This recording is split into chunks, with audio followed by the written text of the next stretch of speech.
Attention Austin guitarist, are you in need of setup or repair on your axe? Well, I have the guy for you. That's my friend Jason Swedberg over at J. Scott Luthery. You can find him at J. Scott Luthery on Facebook. Gang, I've been taking my guitars to Jason for over 20 years, and not only does he do the very best job, but he has the fastest service and the best prices in town. Find him at J. Scott Luthery on Facebook or jason.swedberg@gmail.com. Gang, whether it's acoustic or electric, Jason is your guy. Get your guitars fixed. Gang, we all know Spotify is the best and most popular music streaming app. They have millions of songs by millions of artists available at your fingertips. But did you know that aside from millions of songs, Spotify now has thousands and thousands of podcasts from all of your favorites, including Fresh Air, How Did This Get Made, Conan O'Brien Needs a Friend. They also have original programming like Stay Free, The Story of the Clash, and of course, the ever-popular Barack Obama and Bruce Springsteen podcast going on right now. Just go to Spotify.com or download the app from your app store. And don't forget to follow How Did I Get Here? That's Spotify. Millions of songs and thousands of podcasts. Let's get down. And you may ask yourself, well, how did I get here?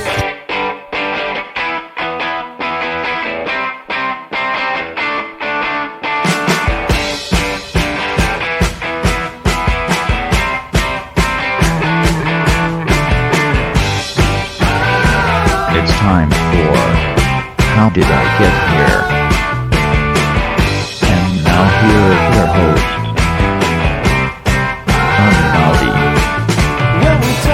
All right. Hello, I'm Johnny. I'm your host. Welcome to the show. I hope you guys all had a good weekend, whatever it is you did this weekend. Of course, we all got the sad news on Sunday, the passing of guitar legend Denny Freeman, original member of the Cobras here in Austin, Texas. Played with Bob Dylan. He was a frequent guy at the Monday Night Blues thing at Antone's for many years. I did not know him very well. I did know him, and I talked to him a couple of times. He was really nice, and I made him laugh one time when I was talking about guitar cables. I can't remember exactly what it was I was saying. I think I was talking about that there were stadium cables and non-stadium cables, but I made him laugh. That was nice. He entertained me a lot. He was an amazing, amazing guitar player. And I feel bad for all of my friends that were very close to him. I know a lot of people that he was like a brother to them. So, Austin lost a great piece of its history. A great piece of its history, over the weekend. Get out there and check out some Denny Freeman music. All right? I hope he rests in peace and, love to his family and friends. So, it's time to change gears a little bit.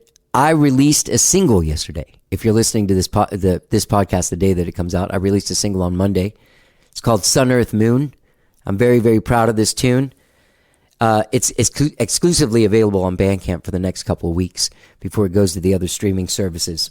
I wrote this song with my old friend Mark Addison quite a few years ago, and it appeared on his band's album, The Borrowers, album called Overcoming Gravity.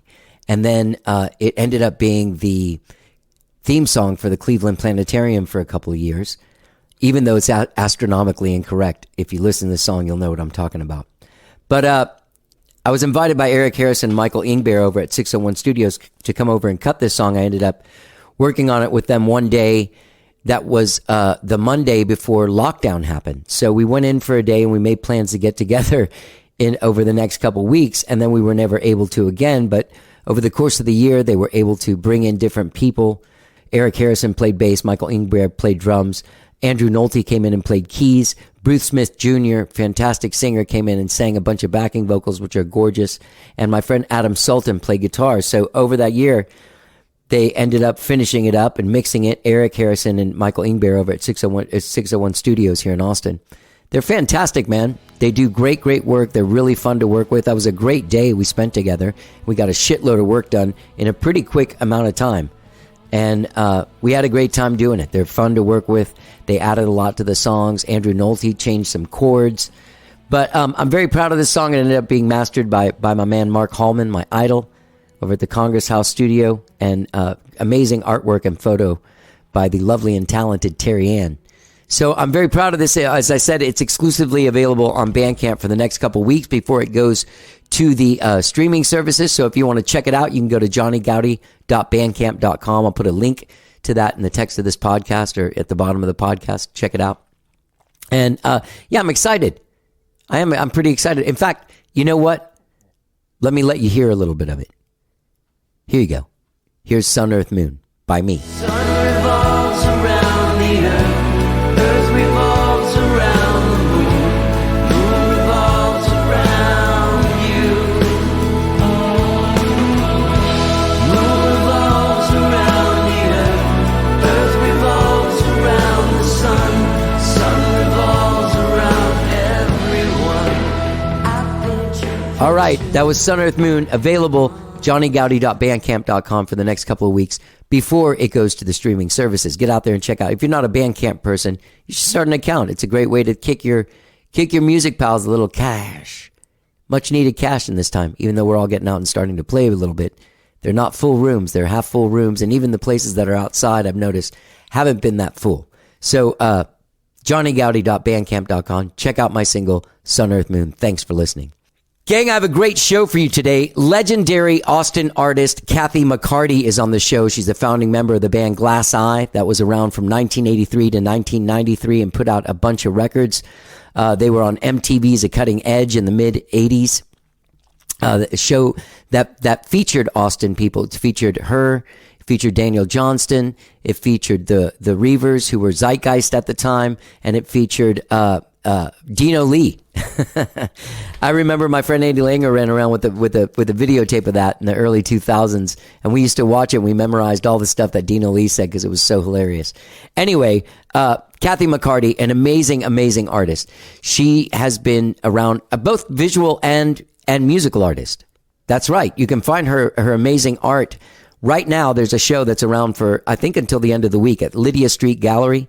Get out there and check out Kathy McCarty's art show. You can go to kmccartyart.com, kmccartyart.com to find her art. And her music, she put out a beautiful record a few years ago called Another Day in the Sun. She's an amazing songwriter, an amazing musician, and just a joy to talk to and be around. She has an incredible vibe. So back in the 90s, she did a record of Daniel Johnston's music. Because Glass Eye were the first people that ever had Daniel Johnston open for them. So she was kind of the gateway for all of us to Daniel Johnston, you know. Maybe eventually he would have gotten on the stage, but it's good to know that somebody out there was championing him first. And that was Kathy and the people in Glass Eye, including Brian Beattie. So in the early 90s, she did a record that was all covers of Daniel Johnston records. And I know a lot of people that find that to be the best Daniel Johnston record around. I think it's amazing. I loved it back then. I used to see this video for this, the song Rocket Ship, and I was always very, very excited about it.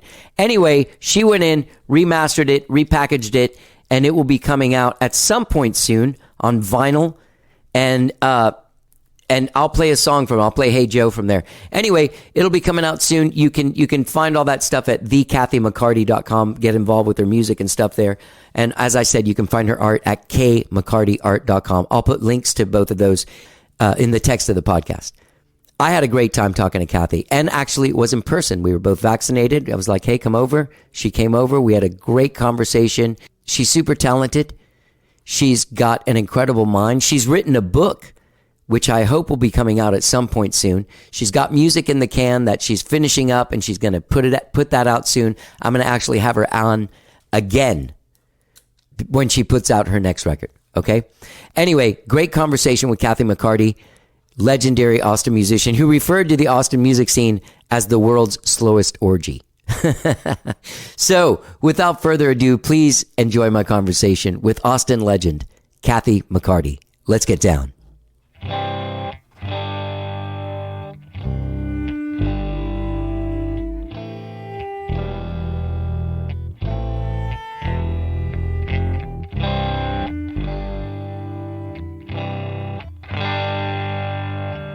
Hey Jude, come on Joe, don't make a sad song sadder than it already is. I would answer. I'll answer the question when it's on. I didn't want the people who've had relatively popular books recently, like Patti Smith and Kathy Valentine. Right. I didn't want them to influence me. I wanted just to, write it in my own voice. Yeah. And then read them after, and then see what I could learn from them. But you know what I mean. I just I've been hesitant to do that. Yeah. But This didn't come about because other people were doing it. It's kind of a long story. But that's my long suit. I like to talk. Anyway, this is the right show. There's no time limit. Oh, good. Yeah. Well, I always intended to write my autobiography from the time I was about 10 years old, and I thought that I would get much more famous and that people would have an interest in it because I would be a very big rock star. Mm-hmm. But at that step, I kind of didn't go as planned. But I have been keeping my autobiographical materials ever since then. I have boxes and boxes of notebooks and notes on my life and so Really? forth. Yes, and so I figured that I would start writing when I was in my 50s because by then my life would be over, was what I thought. And I got to be in my 50s, and I still hadn't gotten particularly famous, and I needed health insurance, and I couldn't get on to ham because I don't make the majority of my income playing music because I don't have an income. So it wasn't. It's kind of like didn't work out for me to get on there because I needed to make more money playing music in order to do that. So I heard from someone that if you take a single ACC class, you can buy into the student insurance no matter what your age. And I was like, for real? And so I did that, and I signed up, and it was true that this program no longer exists, people. But you could, no matter what your age or health condition, you could get platinum insurance through ACC by taking one class, and it was $200 a month. So it was sweet. And so there I am at ACC, and I was like, well, I'll take a memoir class because I always meant to do that. And it was hard to get in the memoir class because the teacher's very famous and knowledgeable. But after a couple of semesters, I managed to get in, and I wrote a bunch of stuff for her class, and it went over really well. Like people were like, "Wow, you can really write." And I was like, "This all I ever have done my whole entire life is read. I read instead of having a life, so I should know how to write, if anything." Yeah. And then the program came to an end, and I quit going to school because that's why I was there. And I was proud of the things that I'd done in class. And so I was just sending them to John D. and some other friends, like, hey, read this thing I did for my school, class thing. And I sent them to a friend of mine who I did not know used to be a literary agent. And she completely lost her mind. She was like, I can completely get this published. It's the best thing I've ever read. It's so good. It's so great. You have to finish this book. And I said, whoa, Missy. You don't have to twist my arm that hard. I've always intended to write this book. So I'm super into it. So I just, when the shutdown happened, it was simultaneous. I mean, I started writing the book before the shutdown, but then I was like, well, here's something I can do during it. So I wrote it, and it's really good. I mean, it's super good. It's really good, and it's funny. Yeah. So it's really funny. And it just, my friend who used to be an agent, her name is Amanda Green, and she said, get your whole life into one book. And I was like, can't be done. And I said, I know people want to hear about Daniel Johnston, so I'm going to take it from childhood to Daniel Johnston. Oh yeah, that's a good. And then I'm not even going to cover my whole interaction with him. We're going to meet Daniel Johnston, and then you're going to hear more about it in the next volume. So that's kind of how I've decided to break it down. That's brilliant. Yeah. I'll send you some. I mean, I send it to people all the time. Yeah, I'd love to see it. I'd love to read it. I was trying to figure out like when you came into my consciousness. I know when you came into mine, although I couldn't name a year. That's one funny thing about writing a memoir. I'm so bad at what year anything happened or having any facts correct whatsoever. It's like totally that rule where you do the thing you can't do. Ooh. Our phones are exploding. Uh-oh. Here, let me turn mine down. Someone's missing. Okay, I turned mine off. It's mine too. Yes. Sorry about that. No, I mean, I feel bad about child abduction, but we're in the middle of a podcast, for Christ's sake. For Christ's sake! For Christ's sake! So when did I come into your consciousness? You came into my consciousness because Brian kept talking about you. He'd be like, Johnny Gowdy this, Johnny Gowdy that, Johnny Gowdy, Johnny Gowdy, Johnny Gowdy. And I was like, who's that? And he'd be like, you know him. And that's something I hear a lot because, right. I mean, let's take a little digression here. Kathy has face blindness.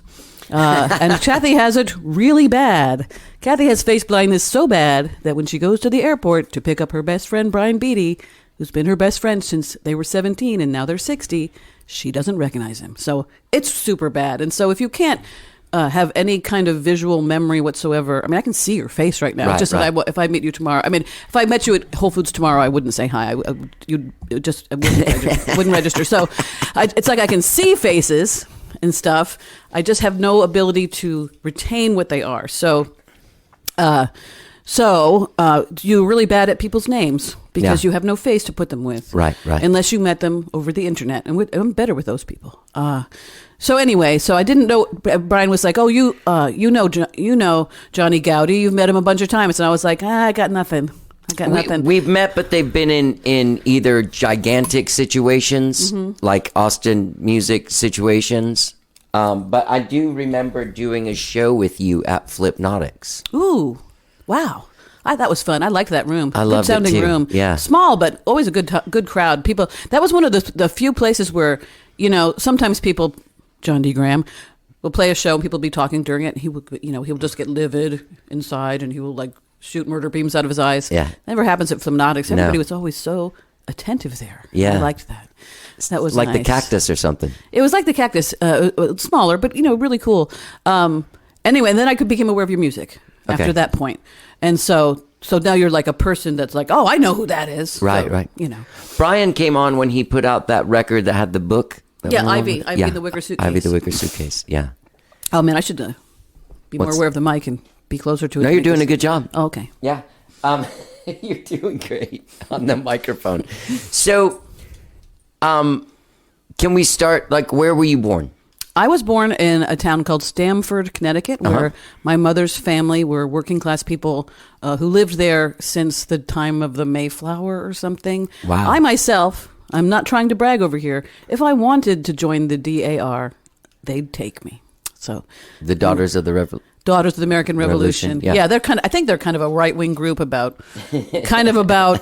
white supremacy or something. I'm not really sure what their trip is, but it's like super hard to get in. And it's kind of like when my grandmother was young, it was like, super dying to get in so she could be with, the country club crowd or whatever, but they wouldn't take her. But they've relaxed their standards a little bit now because, I don't know, I guess we're getting farther and farther away from the American Revolution. I think now you only need to be able to trace yourself back to one person. Oh, really? Who fought in it, yeah. So you're, like, profoundly, like, generations in America. Yeah, at least on that side, on my mother's side. And anyway, so I was born there, and that's where my maternal family lives, in that general area, and most of them worked in the shoe and match factories of New England during the 19th century and so forth.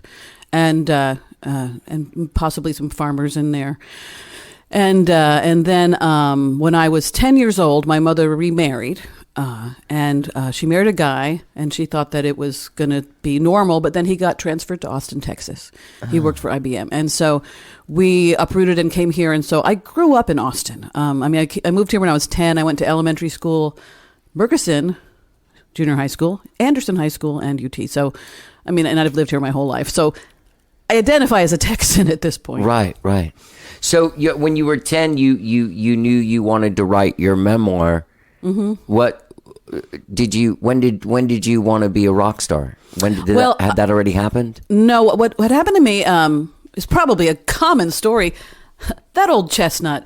I decided before I even started school, when I was about 4 or 5 years old, that I wanted to be a poet. And I wrote a lot of poems, and they're not bad. And then I was working away at being a poet, and I noticed when I was in elementary school that, like, when we did poetry sections in our classes, I was better than the teacher, and they were jealous of my talent, and I was like, I got this.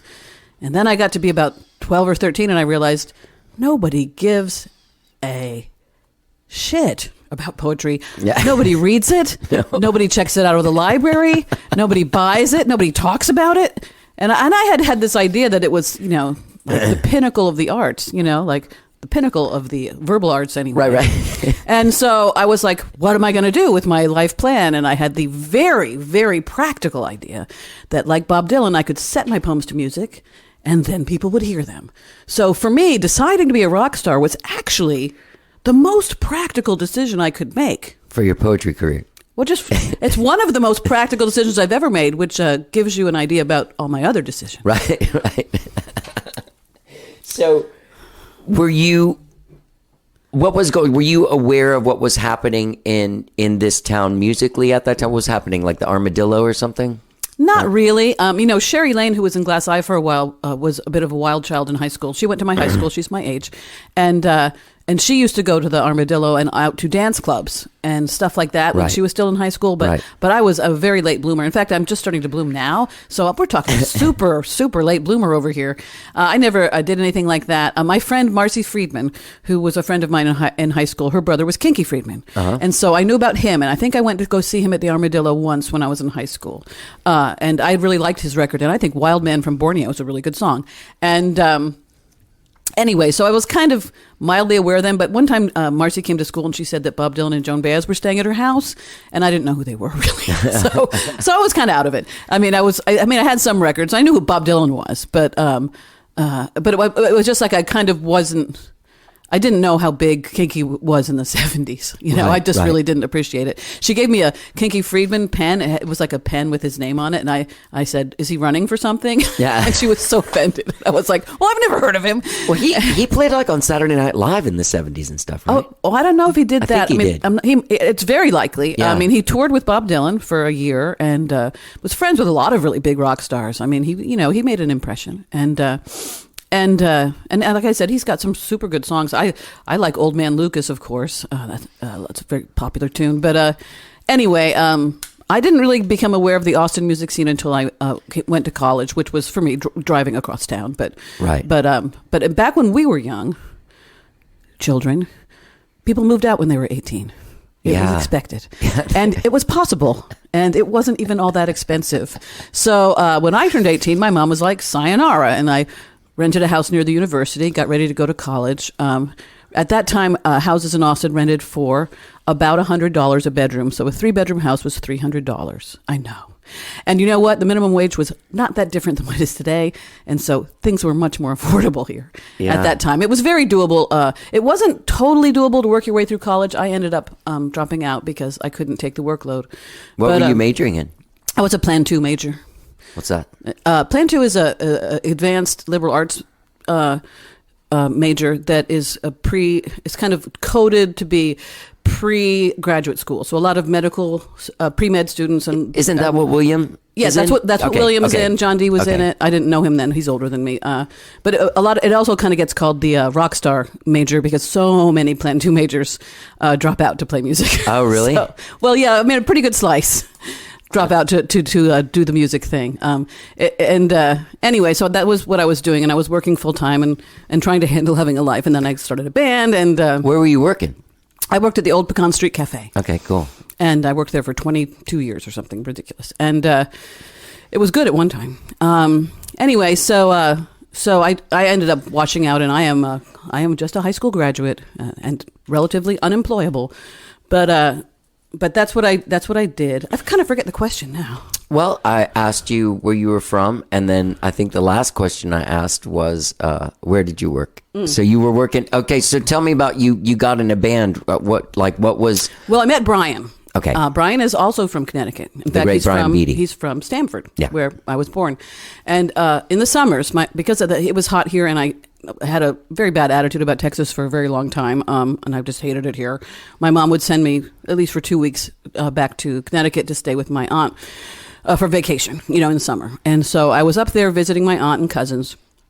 And my cousin Pam was super excited because this boy she liked was in a band, and they were going to play at a birthday party. And it was punk rock themed. And so we tried to dress up as punk rock as we could. We didn't want to put safety pins through our cheeks or anything because that's a little bit too much. But we dressed as punk rock as we could. And we went to this birthday party, and Brian's band was playing. It was a band called Tapeworm, which is a very, their records are very collectible now because they actually made a 7-inch. Maybe made 2, I'm not sure. Anyway, Brian was in this band with this gentleman named Wayne Zito, who was my cousin's friend, and I met Brian that night, and I was very impressed. They had played at CBGB's, which was 45 minutes from Stanford. So Yeah. so it wasn't like they were touring or anything, but they knew what they were doing, and then he decided he liked me. And when I decided to go to UT, because I wasn't sure what I was going to do, and then I decided, I know I'm never going to have a real job, so I better do something cheap. So I went to UT instead of going Ivy League or something, because I had really good scores on all those tests and stuff. And then he decided that he would come to UT too. And so when he moved down here, and he brought a bunch of his friends with him. And so we were all going to UT. And I think Brian lasted like 2 weeks. I lasted like almost a year, I think, before I dropped out the first time. But that's when Raoul's was starting. Right. Like the really early Raoul's with Terminal Mind and the Next. I mean, it was pre Big Boys and pre the Dicks. And to me, it was absolutely mind-blowing that people could be rock stars locally. I mean, I thought they were really big rock stars. I mean, I thought that people that played at Raoul's were like rock stars who had like mansions or something. Yeah. And we would go to Raoul's, and then Brian didn't want to play in a band with me because he's a really good musician, and I'm sort of a remedial level guitarist. I mean, I'm not terrible, but compared to the people in this town, I'm Right. nobody is going to necessarily, especially back then, think like, wow, what a hot shit player. And so, because I'd learned how to play guitar for my life plan of becoming a rock star. So, I buckled down when I was 13, started taking lessons, learned to play guitar. And anyway, we would go to Raoul's and see the bands there. My favorite band was Terminal Mind. They are great. Did you know Melissa Cobb has a Terminal Mind tattoo? Wow, that's really cool. Anyway, That's awesome. It's pretty awesome. I never knew. Anyway, and then Brian didn't want to play in a band with me, but I got in a band with two of our other friends, a man named Scott Fletcher, who was a very good songwriter, and my friend Jamie Speidel, who I knew from high school, who had decided to drop out and become a drummer. And so we had a band called Sinequan.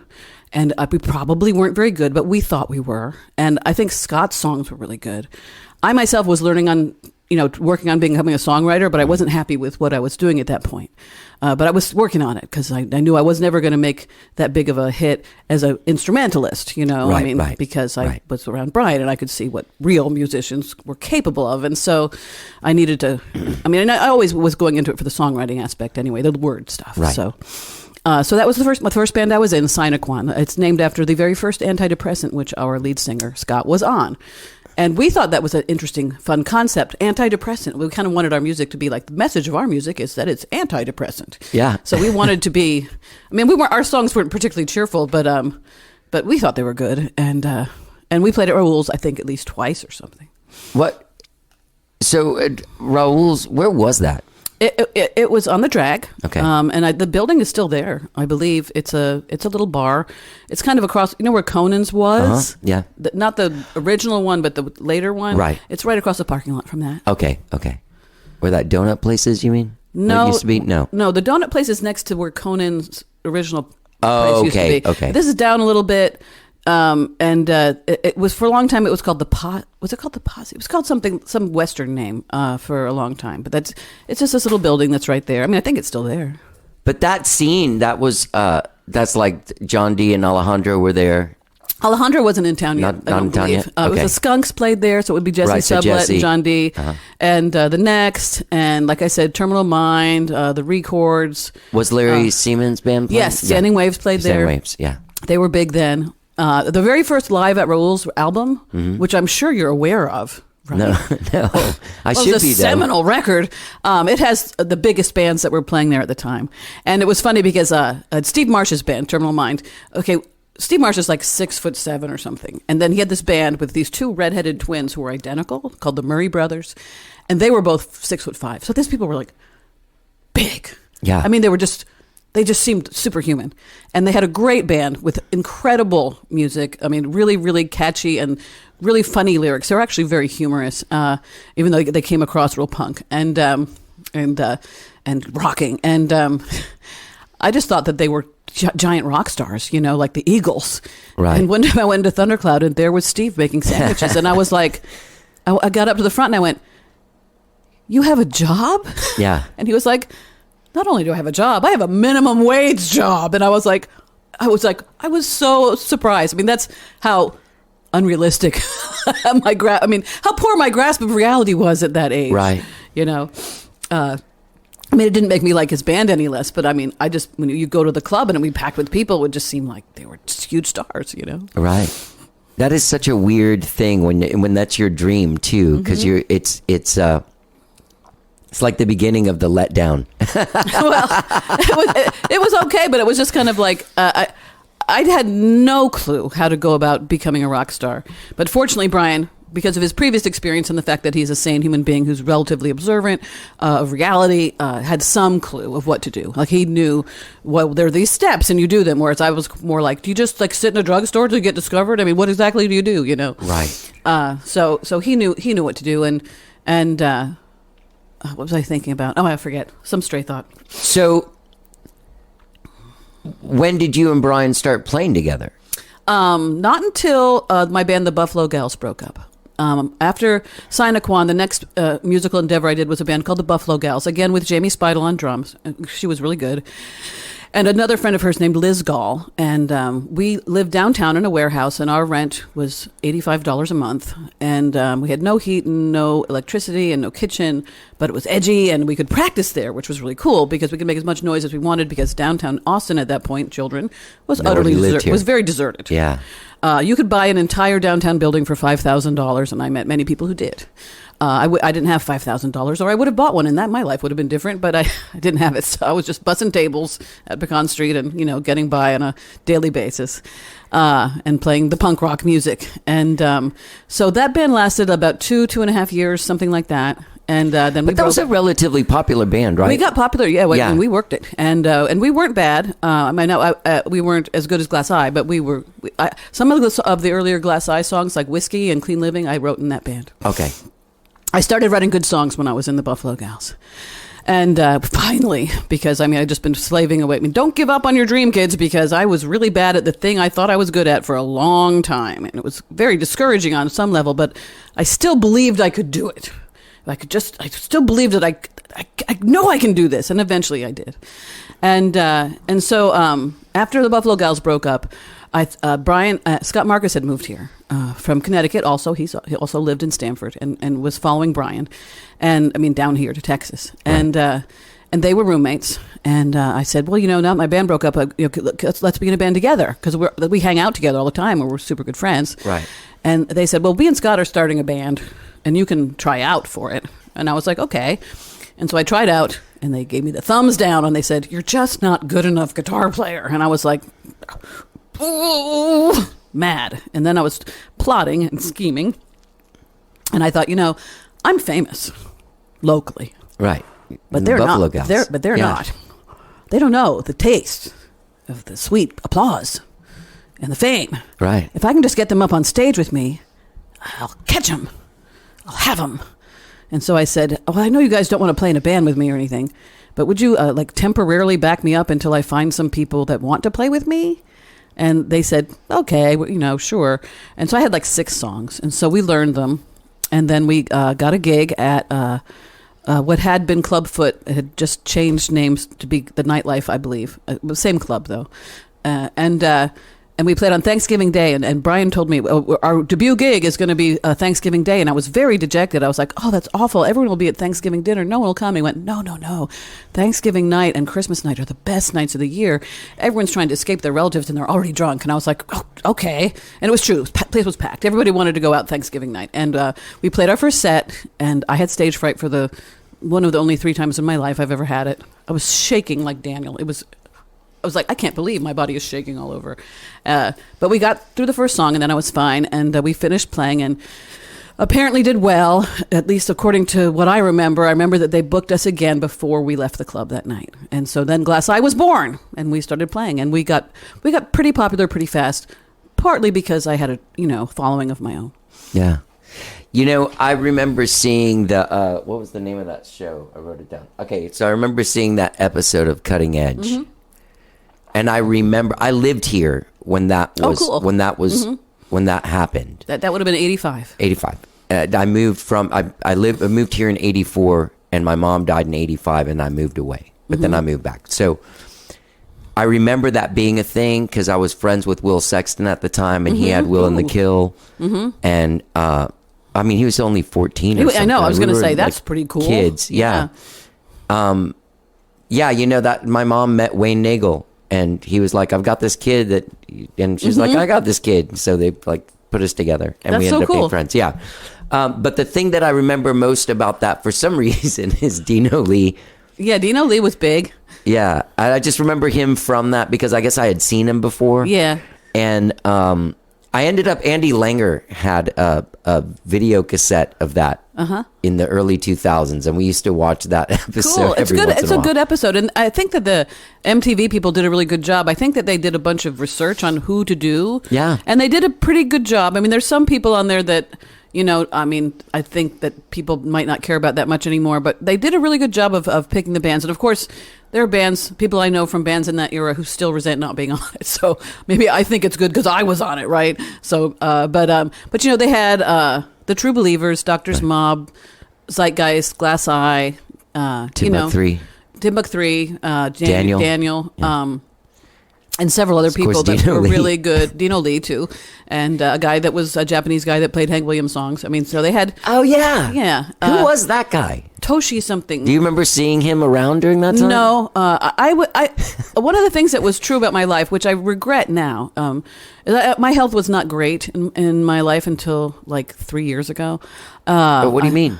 I had an undiagnosed condition my whole life, and I tended to catch everything that was going around and then be sick for a really long time and then get lots of sinus infections. And so I just kind of dragged through my life being Must have sick. sucked being on tour. It was awful. I was sick every tour. And I'm sure it was a big drag to be around because, you know, because I was almost always sick, and everyone would just roll their eyes and be like, Kathy's always sick, and we totally kick her out of the band except she's important, you know.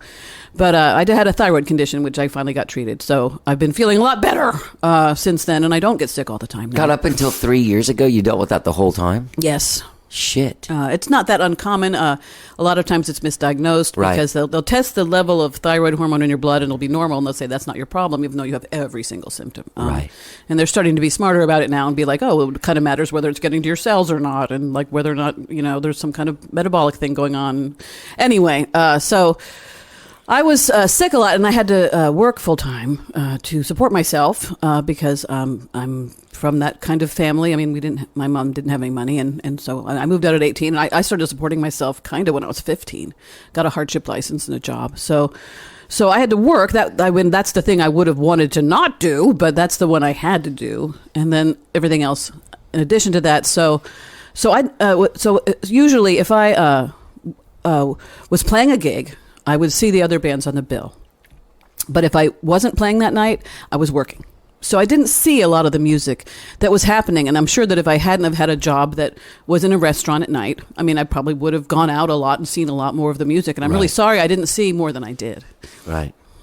Who were the people that you did see that you kind of like? Oh, I love Doctor's Mob, and I Yeah. really liked Zeitgeist. I mean, Yeah. those are bands that we would be billed with a lot. So, like, Right. I did get to see them.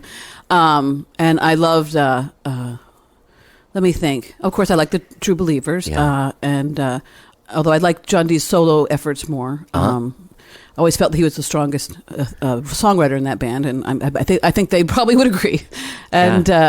And who else did I like to go see? I loved going to see Jo Carol Pierce when she did her show. Yeah.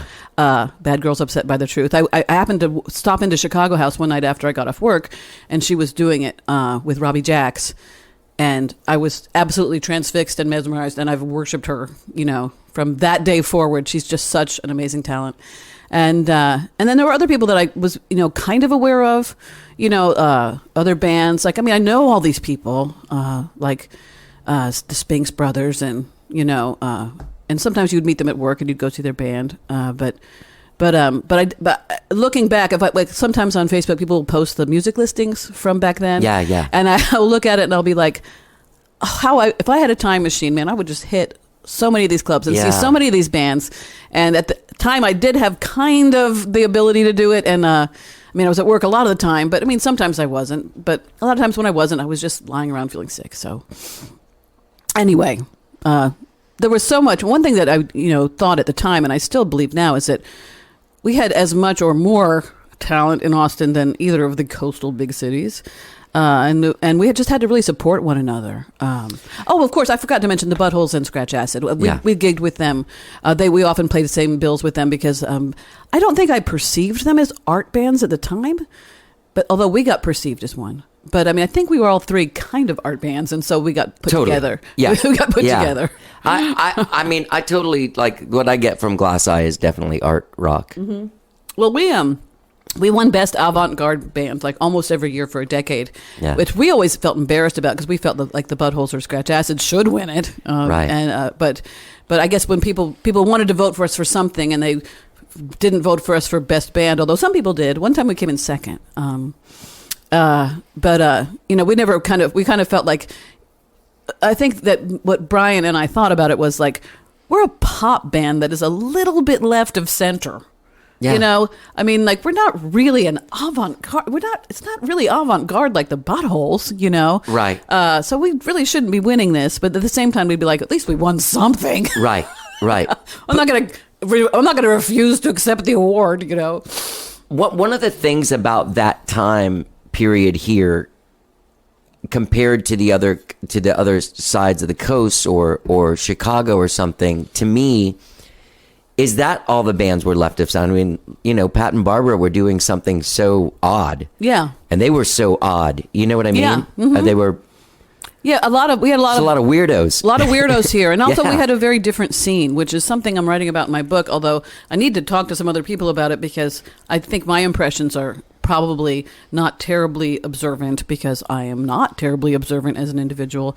But it was never a big deal here to be a girl. Like, it was never like people wouldn't let you in your band or thought you were uncool because you were a girl. And there were lots of all-girl bands, and a lot of the biggest bands had girls and boys in them. Mm-hmm. It was just not a sexist scene, and I think that's because of the tone that Biscuit set. You know, Biscuit just really set a tone for our scene of, like, start your own... Randy Turner. Okay. Randy Turner. He was one of the second wave Raoul's bands, and it just really, the scene took off when their band, the Big Boys. Oh, right. Okay. Sorry. Got popular, and he was a big old fag, and he was like, our scene is not going to tolerate sexism or homophobia. Yeah. There's no white supremacists, Nazi punks, fuck off. Yeah. And so we always had a really egalitarian scene here, which I thought was normal because it was the 80s. Yeah. Like, that's after the 70s when we figured this stuff out, right? But then when Glass Eye started touring, we discovered that other scenes weren't like this, that this was actually very unique. Yeah. And I think I can remember throwing myself into the mosh pit at punk shows and knowing that people weren't going to hurt me. Yeah. They weren't going to punish me for being a girl in the mosh pit. Right. No one was going to elbow me in the tit or anything. Right. But in other towns they would. They were like, no girls, no girls. So there was a really virulent kind of sexism that was happening in a lot of places in this country, but not in Austin. No. You know, I'm thinking about it. Your band was like Glass Eye was 2 men and 2 women. Mm-hmm. Zeitgeist / the Reavers, 2 men, 2 women. There was just a lot of that stuff. And Wild Seeds had 1 woman, Chris McKay, and the great Chris McKay. Yeah, and then you know, Timbuk 3 had a man and a woman, and then like the Buffalo Gals was all girls. Happy Family was all girls, I think. And what was Chlorine was all girls. I mean, there were a lot of. Kathy Valentine's was at Textones. I think so, but she was a little bit before my time. She left Austin before I started. Before I got out of high school, I think. Although I met her last February at a show that we did together. We trod the boards together. Anyway, and she knows a lot of friends of mine, obviously. I think she was friends of John D. And so forth. But yeah, it was just not, like, I never felt like I was getting the gimlet eye from anyone on account of my gender. And I think that was a really special thing about our scene. Yeah. And I'm trying to write about what made it unique, because we just thought it was normal until we started venturing out into the world, you know. Right. Another thing that I think is really amusing is that here in town, we were so competitive with each other. I mean, there wasn't bad blood or anything. No, but like we were just so competitive with each other. Like, how many people did they draw across town at the Hole when we were playing Liberty Lunch, right? Yeah. And then you go out on the road and you meet up and you get billed like Austin night at Hoboken, right, or something. And you get there and like Doctor's Mob is there. That happened to us. And like you meet a hometown band and when you're out on the road, they're like the nothing like best. friends you ever had in your life, and you love them forever. Yeah. You love them forever. You're just like, oh my God, their music is the best music ever. Yeah, yeah. And they're the greatest guys ever. and the thing that always surprised me was it would last. It wouldn't be like you'd just feel it that night and then you'd get back to Austin and feel all competitive again. You'd get back to Austin and you'd be like, my best friends. I mean, Yeah. you just feel like that forever. And I think that's kind of interesting. I mean, I can see that you've experienced this Oh, yeah. yourself. I mean, Yeah, you even yeah. made a band that you kind of like made fun of. You Yeah, know, yeah. out on the road, and then you just be like, they're actually really good. Yeah. right. A band that drew more than you at Liberty Lunch when you were playing at Hole in the Wall, and you're like, forget those guys. What were you? Where were you playing at Maxwell's? Mm-hmm. Yeah. But this happened with numerous bands. You know, we toured for Gotcha. 10 years. So this, the idea of like some booking agent in some club in like Ann Arbor or whatever being like, well, I'll have these two Austin bands calling me on the phone trying to get a date. And Let's give so 'em- we'll just yeah. put them together and call it Austin night. And maybe that'll bring some people in, you know. So it was like it was something that happened, you know, with regularity. Yeah. So with Glass Eye, let me ask you this: did you guys make an album? When did you make your first album? Which was what, Marlowe? Our first album was Marlowe, and that was the thing where we'd started playing and we amassed a number of songs, a respectable number of original songs, and weren't really sure what to do next. But Brian knew because he's smart, and he said we have to make a record. And so we were fortunate in that Brian had a little bit of money, so we didn't have to raise it from shows, which would never have been possible because the cover charge was $2 and was split between about 100 people, right? So you couldn't really raise money that way, and we just had subsistence jobs, making it from week to week. So it would have been really hard for us to come up with the money to do that. I mean, I don't know the numbers. Brian might remember, but I think it cost something like $5,000 to record it. And we had to do it super fast. And we went down to San Antonio to a place there, and we slept on the floor and just like did it like really fast. I mean, I just remember that I think we did it in 4 days, like over 2 weekends, because we had jobs. We had to, you know, go when we could go. And then we put out a record. And then at that very same time, I mean, more or less that year, the other New Sincerity bands all came out with their records, except for the True Believers, who didn't have a record for a long time, because they didn't have somebody with $5,000 in their band, as I assume. Right.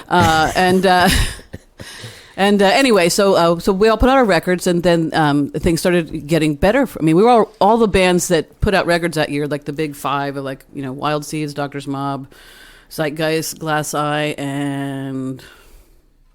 Did I say Doctor's Mob already? You said Dr. Mob. Okay. There was one other. There's definitely five of them.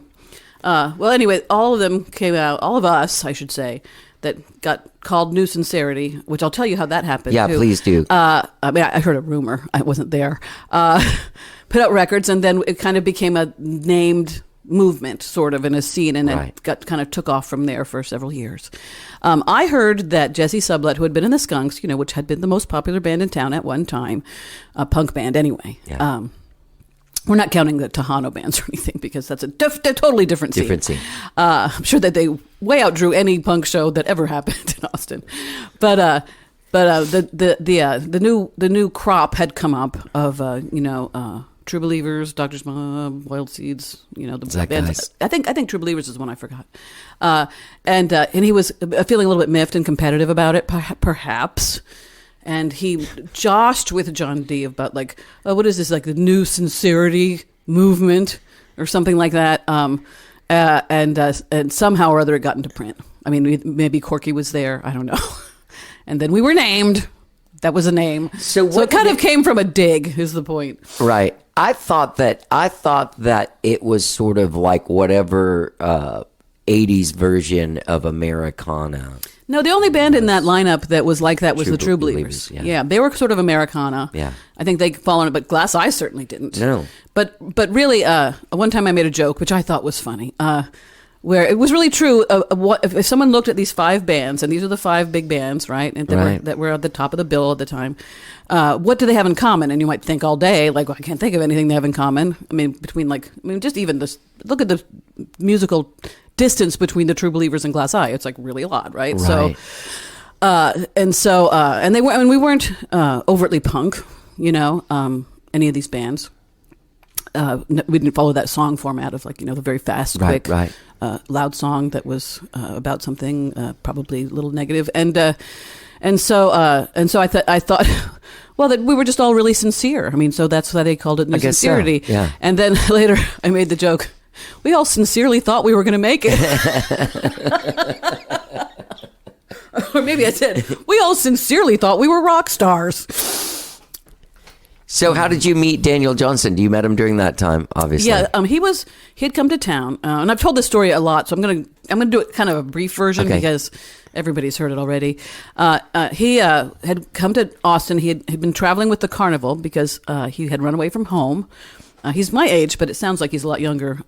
And he realized he was in a place that might appreciate his music because he had been writing songs and doing music for a long time before this, at least 7 or 8 years. And so he started making these homemade cassettes and passing them out for free to anyone who'd take one. And he would go see bands, and he loved Glass Eye, and he would give them to bands. And I think he really just wanted me to like his music.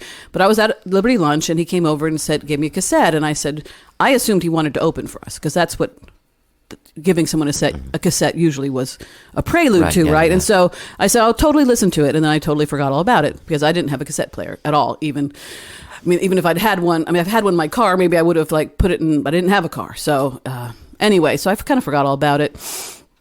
I'm very absent-minded, by the way. I mean, it's just a lifelong problem. And so the next time we played, he came over toward me, and I actually remembered him, even though I can't recognize people's faces because his affect was, he was absolutely starstruck and so nervous that he was literally felt like he was meeting John Lennon when he talked to me, and I felt sorry for him because I'm like, I'm not that famous, I'm in a local band. Right. At this point, Marlowe hadn't even come out yet, and I couldn't dash the hope in his eyes when he asked me if he liked his tape, so I just lied and I said I loved it, and you can totally open for us.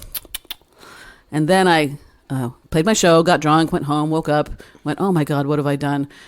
I've got to convince the rest of the band to let this guy open for us. And I haven't even heard his music. And so I better go listen to it and think of some really good arguments because we have a waiting list 6 months long of people we've already agreed to let open for us. So, because people, I've explained to the listeners of the podcast, when you're a new band, you want to open up for a bigger band so that their fans will see you and you can develop your own following and ascend possibly to headliner status at some point. So that's Maybe why someday bands. they'll be opening for you. Right. I don't know if anyone ever felt that mean about it, but in I did general. once. Oh, really? Yeah. Okay. Oh, wow. You want to Okay. know? Yeah. This is terrible. Uh-huh. Dan Del Santo. I lived in Houston, and I was managed by that club, Fitzgerald's. Uh-huh. And it was before I moved here, in late 80s, early 90s. So 1989, we opened for Dan Del Santo at something at Fitzgerald's. Mm-hmm. And I asked them if they could strike their drum kit because it didn't leave us enough room. Mm-hmm. And the They guy said- kind of laughed at me Yeah, he said- and said, In your dreams, kid. yeah. And then basically I was like, that's so uncool. And he goes, well, when you're headlining, then you call the shots. And fucking the next year, it was flipped. Oh, that's And, sweet. and Dan Sweet. came up and said himself, hey, he wasn't the one that was mean to me. Yeah. I don't even know who it was. But he came up and said, can we get you to, and I said, no, when you're headlining, you can do whatever you want. And I was very happy to say that. Oh. I was also 21 or something. I know, but still, that it happens quickly enough to where maybe Dan might have learned a lesson, or his drummer might have. But it right? does, that shit happens real quickly. Oh. The tide turns, the sun sets Yeah. on your shit real fast. It's true. Sadly true. It's sadly true. Okay, so anyway, so you meet Dan. So I meet him, and then I don't have a cassette player. I don't have a car, but Brian always had music listening stuff because he's a music guy. He had $5,000, man. He had $5,000, The man. world was his oyster. It's oyster. And so he had a jam box, and so I went over to the Glass Eye house where the rest of Glass Eye lived. I didn't live there. I was living with John D. Graham at the time, and I took the cassette to listen on his jam box before the practice because I figured I could just use his jam box and then I could work out my arguments and hopefully make it happen for this kid. Yeah. And because I shot off my mouth essentially. And so I went. The tape was "Hi, How Are You?" and I put it on. And about halfway through the first song, I went, "Oh my fucking God, this kid is a genius." Yeah. And I just listened to the whole thing, and I was so moved. And when the band showed up, I said, "Hey, before we practice, I want to play this one song for you." And what we ended up doing was listening to Daniel's tape for 2 hours, and we just didn't even practice that day. And then shortly afterward, I mean, I think his address was on it or something. Yeah. We went to go meet him and tell him that, yes, he could open for us. So that's how we met Daniel. What a funny ascension he had, like an odd, just sort of like these tapes were passed around to people to the point where there's like Kurt Cobain listening to like God knows what generation of the, like and just a guy barely playing in the background. Well, until Daniel got a manager, I mean, maybe until he got Jeff. I'm not sure if it was Jeff or Randy, but he just gave them away for free. And they were like, you really could charge $1 for these. I mean, like you don't have to lose money on them. But I think one of the things that was kind of cosmic about Daniel coming to town is that big town full of weirdos who are all very supportive, right? Which is unusual in itself. And a lot of songwriters. I mean, how many songwriters per capita are there in Austin? I don't know. And so if you're going to listen to a lo-fi cassette of a guy who sounds like he's having a nervous breakdown, sing some songs, your key target audience should be songwriters because they're going to be listening to the song, not the production, not the instrumentation, not the sound quality, none of that stuff, because all that matters to songwriters is the song. And that's why it hit me so hard. And I was really not surprised at all that almost every other band started covering his songs because every band has songwriters in them, right? So they, I mean, he started opening for us and we started covering one of his songs in '85. And, what song? Living Life. Okay. That's the one that we did. Yeah. And then, within 6 to 8 months, I mean, there were at least 12 bands covering his stuff. And he loved that because that was really the angle that he wanted more than anything, was other people doing his songs, because he pretty much wrote a song or two a day. And when he was done writing them, he was done with them, kind of. He wasn't that interested in them anymore unless someone covered them. So he really wanted other people to do them because he was just a lot more focused on actually writing them. Right. And also he wasn't... He was a really good piano player, but he wasn't interested in playing piano after he got to town. And so he played guitar poorly. And so he wasn't, that... his trajectory, I mean, he did become a rock star, but people just gave him in a weird way. People just gave him, like, you can't really play or sing. Right. And actually, he could sing and play piano pretty well. Yeah. I mean, I like his voice when he is, singing and mic'd properly and all that kind of stuff. But most of the stuff that made him famous is just him singing into one of those flat little cassette things that you press 2 buttons down. Yeah. So what someone had told me that he would actually instead of dubbing the cassette would literally he did. And at first he did that. He would cassette song by song. Yes, because before he started passing them out in Austin, he just made them for his friends, and he had 4 friends, and so he would just. There's 4 friends. He would just do it 4 times. He would just record the album 4 times and then send them to his friends in the mail, in the snail mail. Yeah. And and I think later on he started dubbing them. And then at some point, after he tried to kill his manager, Randy Kemperer, by hitting him in the head with a lead pipe in the middle of Waller Creek, at some point after that, Jeff Tartikoff became Daniel's manager and pretty much devoted his life to Daniel for many years and really got him over the hump to where he was, known by Cobain and people like that. Right. So it didn't happen without anyone trying. Right. There was somebody working on it. Right.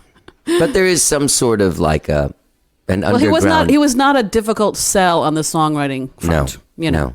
I mean, a few years before he died, I want to say 5 or 6 years ago, he did an art show at Bale Allen's. Yeah, I was the connection, and my husband were the connection to make that happen, because I know Bale and I used to wait tables together, and Bale was opening his gallery, and I don't know if Castle Hill.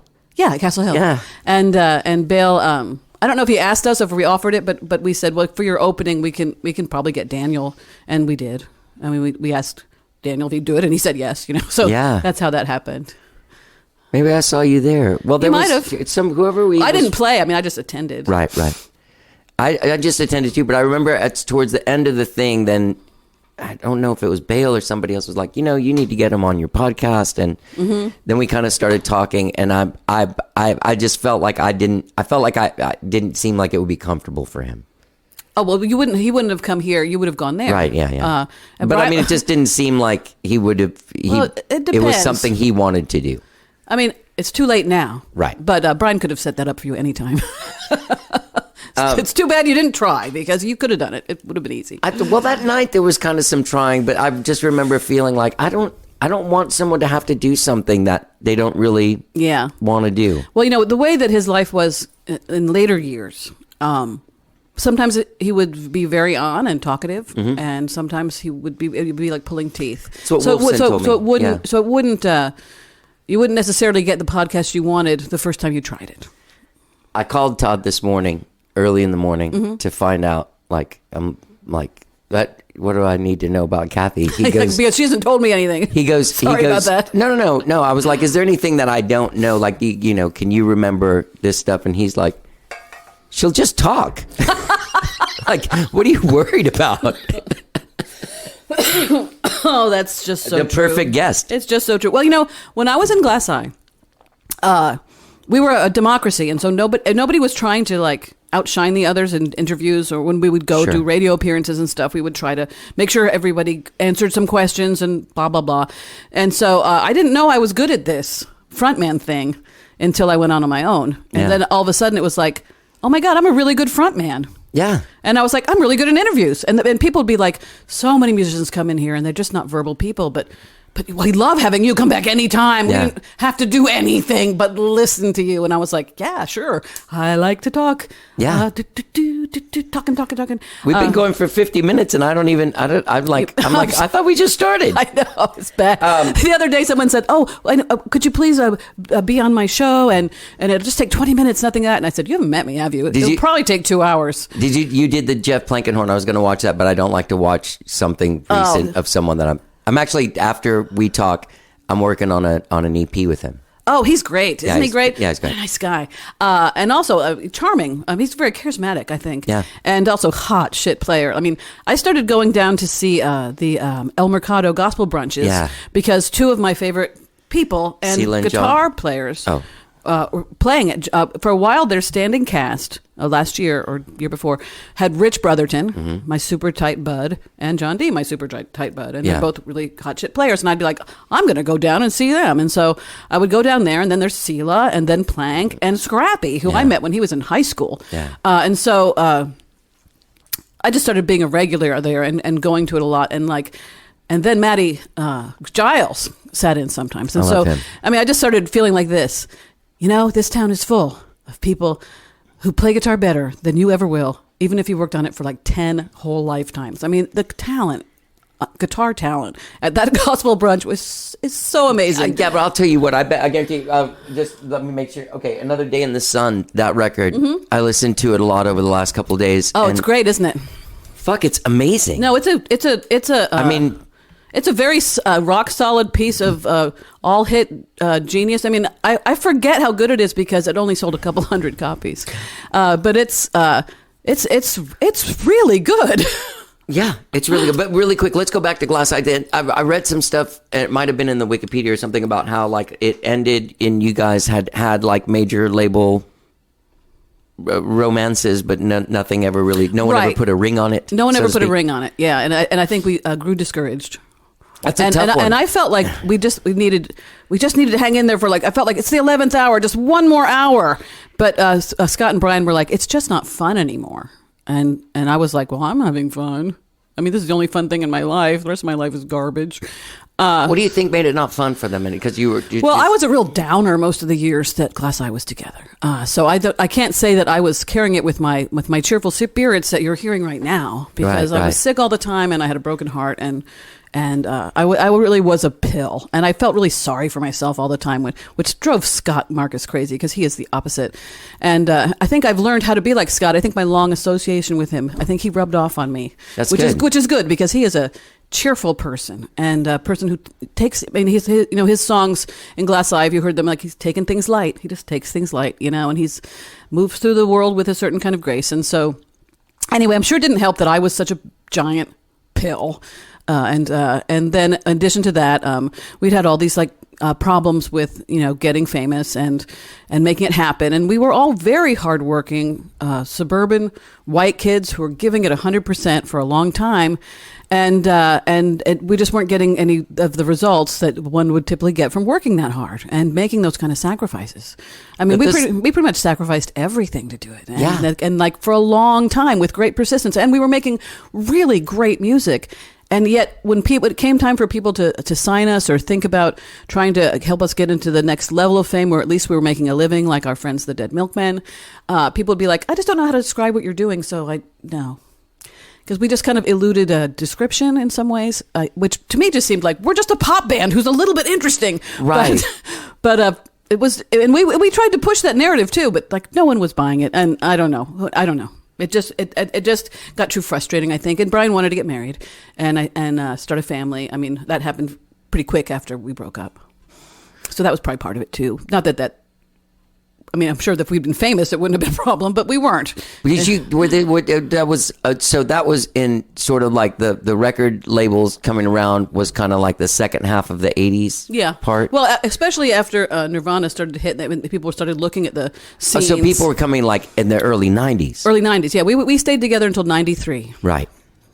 And so we were from 83 to 93 was the reign of Glass Eye. And so people were starting to look at bands from the scenes that we were in that were not really nationally recognized except for college radio. And you guys did really well with college radio. We did okay. Yeah. We didn't do as well. I mean, there were people that made a living, like They Might Be Giants, and the Butthole Surfers and Scratch Acid and people like R.E.M. the Dead Milkmen, obviously R.E.M., although they ascended pretty quick, were able to make a living, not have a day job from college radio. We never made that hump. Right. We always had jobs.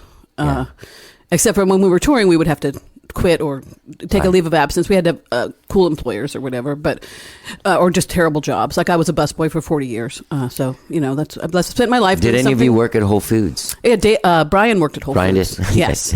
Brian worked at Whole Foods. Scott worked at Texas French Bread, which actually was a real good fit because they had a lot of locations at that time. And so he would leave on tour and they came back. They usually had an opening somewhere. Right.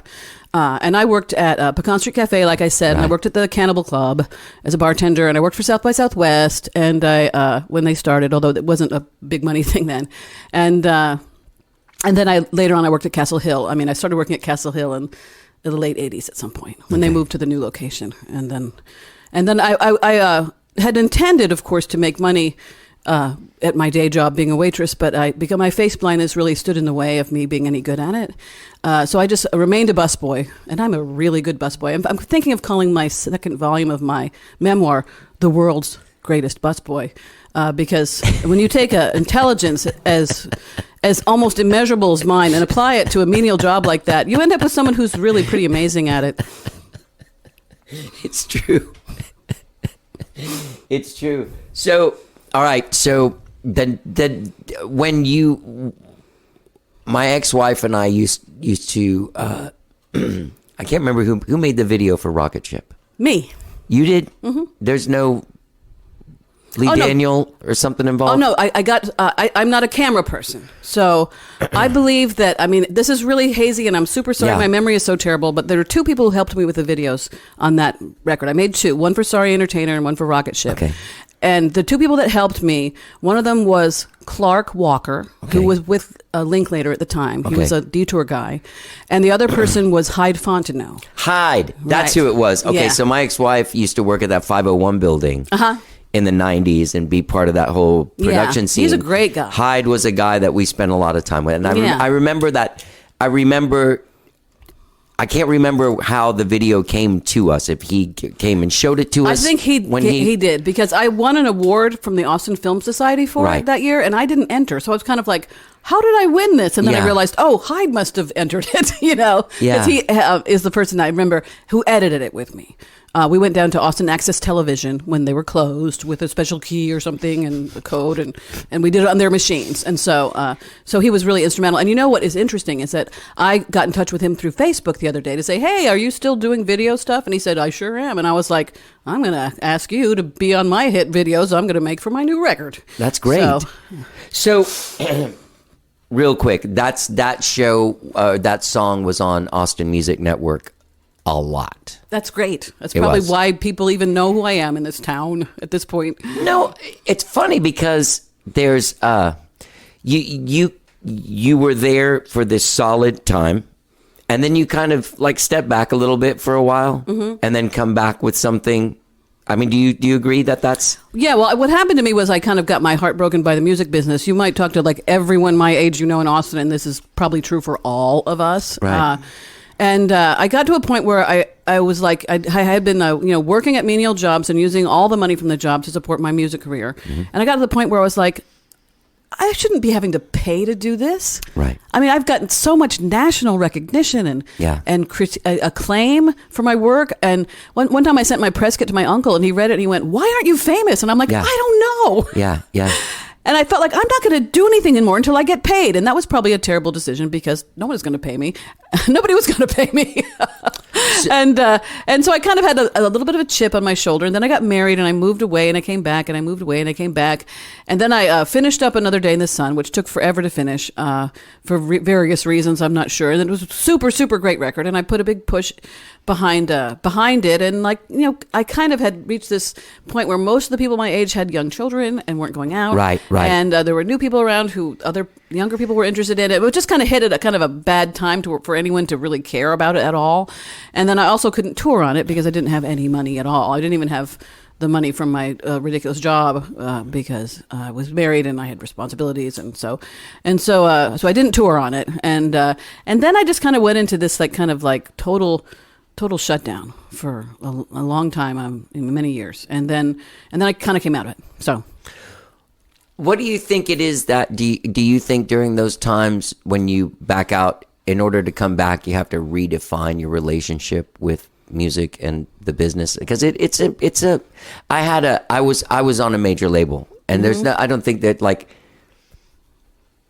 I make more money now than I did when I was on a major label. That's the truth. Yeah. It's retarded to say that, but I mean, and I know that's not a right word to use, but you know what? It's fucking stupid. But it's not until you see this photo. There's a photo of me standing there with a guitar. I'm 14 years old playing a show. I put that up because that's how I remember what my relationship to music is. Whatever that guy had with it. Yeah. Not that other guy that's all upset with the dyed black hair. Yeah. You know what I mean? Yeah. What was that? Why was that the greatest moment of my life? My amp's on a bucket. My microphone is going into the same. It's nothing you would think it is, but it's just the thing that you're doing it. Yeah. Like I'm doing. Like when you first ride a bike. Yeah. And you're riding, you're like, it's just excellent that thing. Analogy. Yeah. Yeah. Like I'm doing it. Yeah. Yeah. It makes the hair on my arms stand up, that feeling. I don't know how to answer that question because it was very mysterious to me how I came back to it this time. I mean, it was a magical, for lack of a better word. So it wasn't like a obvious logical progression or anything. Well, would you like to hear about it? I'm happy to talk about it, unless you want to ask me something else. No. What I was going to say is during those times, are you writing when you're not? I wasn't. Not okay. Go ahead, please tell me about it. Well, I'd started to write songs again after a really long period of not writing anything at all. I mean, literally not even touching my guitar. And I was learning how to be a writer, actually, because I reached this conclusion that I said, the universe apparently doesn't support Kathy McCarty being a rock star. Maybe I'm supposed to be doing something else. What is this other thing I'm supposed to be doing? And I thought, well, maybe it's writing because, a big reader. And I thought, well, maybe this whole time I was supposed to be writing books. And so I got a job writing for the Chronicle. So I was making something like $12,000 a year buzzing tables. And then when I became a writer for a publication, that dropped to $1,200. So I just became more impoverished. And I don't know why I stuck with it for so long, but I did. And I probably honed my writing chops to some degree, being a journalistic writer like that. I did a lot of food writing and stuff like that because I have this big restaurant background, right? So I was knowledgeable about food. And anyway, so at a certain point, I looked at the clock and I said, I don't know how many more years I have left to live here. Maybe not that many because people in my family don't live to be very old on either side. And I was thinking, well, I could just live on my credit cards at this point until I die, and then I can do what I want, which struck me as a brilliant concept because, like I told you, I'm very practical. And so I started writing songs again, and I had gotten to the point where I had a few, and then I had this strange experience where like I told you, I was going to ACC taking this memoir class, and and to get the insurance. And I came home from school and I was really sleepy, and I thought I need to take a nap before I do my homework because I can't concentrate. So I laid down, I fell asleep, and I dreamed a hit song. And I woke up and I had my iPhone, and I sang it into my iPhone, and I went, I have written a hit song. And so I went to Brian and I said, I've written a hit song. And he said, play it for me. And he said, I don't know what to do with that. It's a hit song. I don't want to produce it. And I was like, well, forget I said it was a hit song. Just produce it like normal. And he was like, I don't know. So I kept trying to convince him to produce it. And eventually he said, I just really don't want to. And so I said, well, I'll ask Rich. So I went over to Rich's house and I asked him to produce it. And he said, well, play it for me. And I played it for him. And he went, oh, yeah, it's like a Jimmy Webb song. And I said, yeah. And he said, do you know who that is, Kathy? And I went, no. And he said, he wrote Wichita Lineman. And I said, oh, that's great. What a nice thing to say. He knows me. And I'm kind of clueless in a lot of ways. And anyway, we produced it, and it's a hit song, and it kind of has opened some doors for me going forward, and then it just kind of gathered momentum like a ball rolling downhill gathering moss or whatever. And then after that, I wrote like 5 more hits. And all my songwriting is good. I mean, except for the very early stuff. I'm a good songwriter, and I write solid shit. Yeah. But it's usually not that accessible. Right. And all of a sudden, I was just writing accessible stuff. And I wasn't trying to. It was just coming out that way. And also, I started to experience something that I have called my apotheosis, which means turning into a god. So it's kind of a joke. But I wrote a song about George Washington turning into a god. And it's called The Apotheosis of George Washington. So that's how I knew the word. And all of a sudden I started, instead of being like a once every 6 month songwriter, I started being able to write a song every day like Daniel used to. And so I just started like writing. And I was writing like, really good, accessible stuff. Like not every song was an accessible hit, but a lot of them were. Yeah. And me and Brian were working on making my next record because out of pity, he decided he would record me because my life hasn't turned out that well. And then the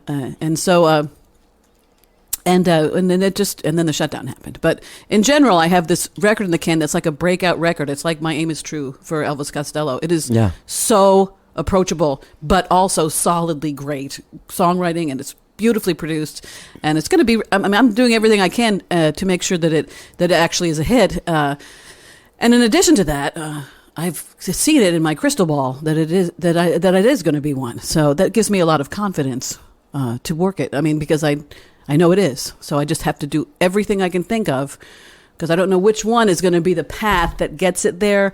I mean, most likely the song that I dreamed. It's a song called Red Canyon Walls. In my dream, it was being sung by a country artist. And so that song will probably be covered by someone else.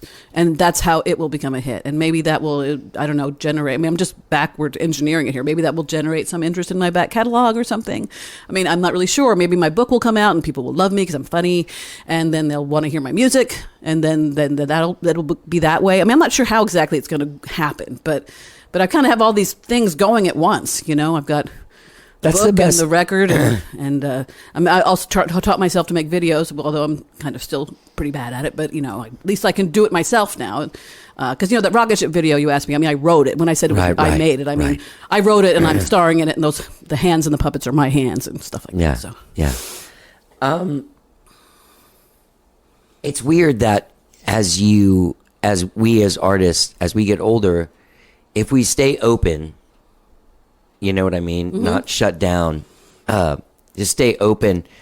We get better. Yeah. But the business that we're in does not necessarily reward this unless you're in classical music. Then that's true. Like that's true. Well, I don't know. Why don't we change that? I mean, one of the things I was thinking recently is that I am 60 years old. I mean, I know I don't look it, but you know.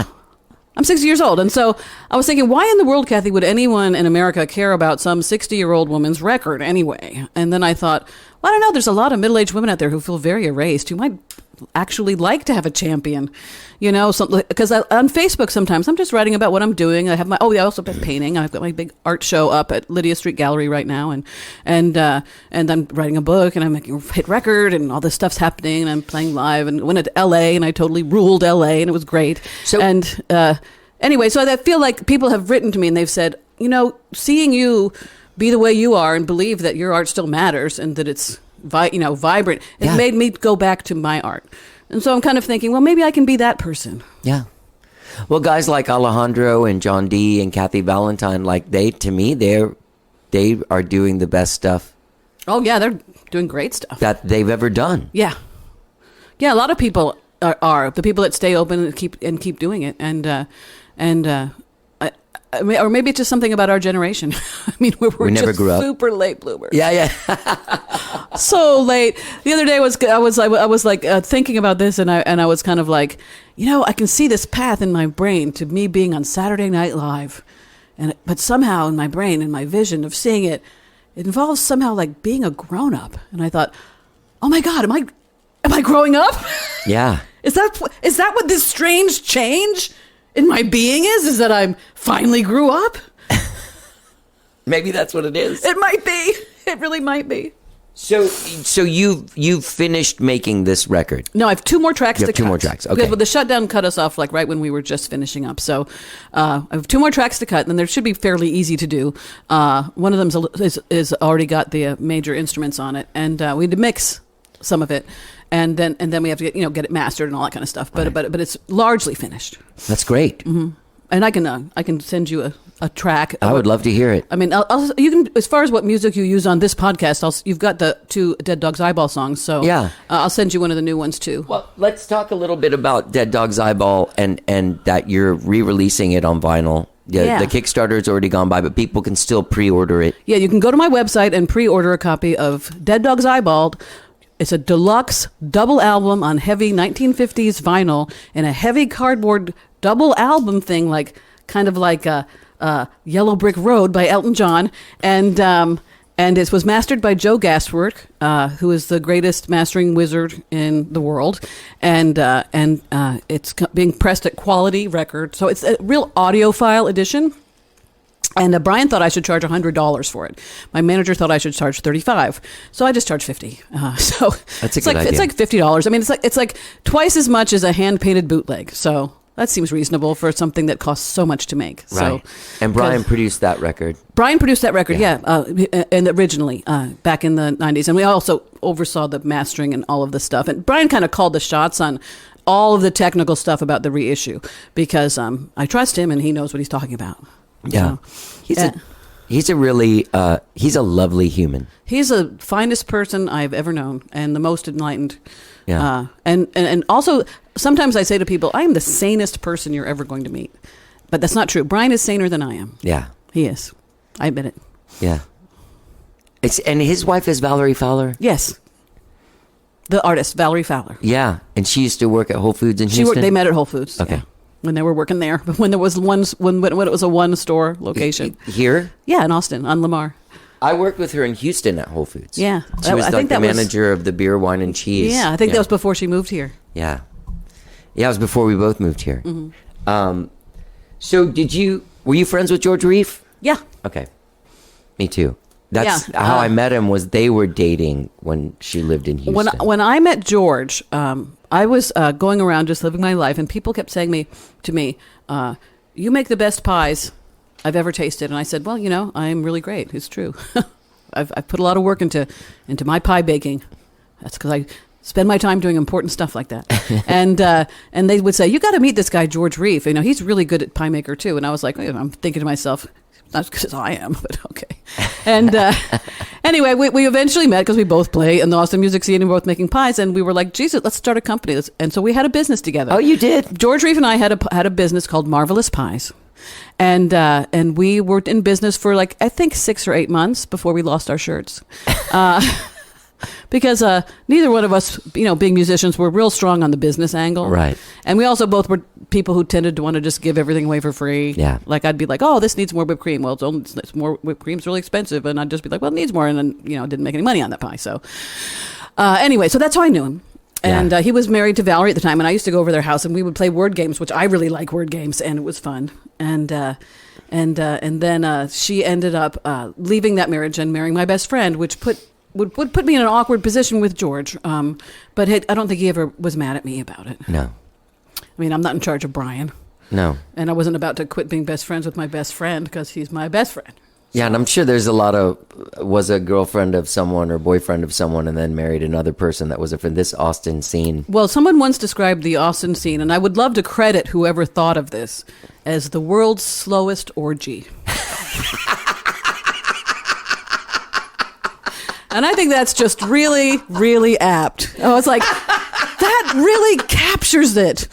It's the world's slowest orgy.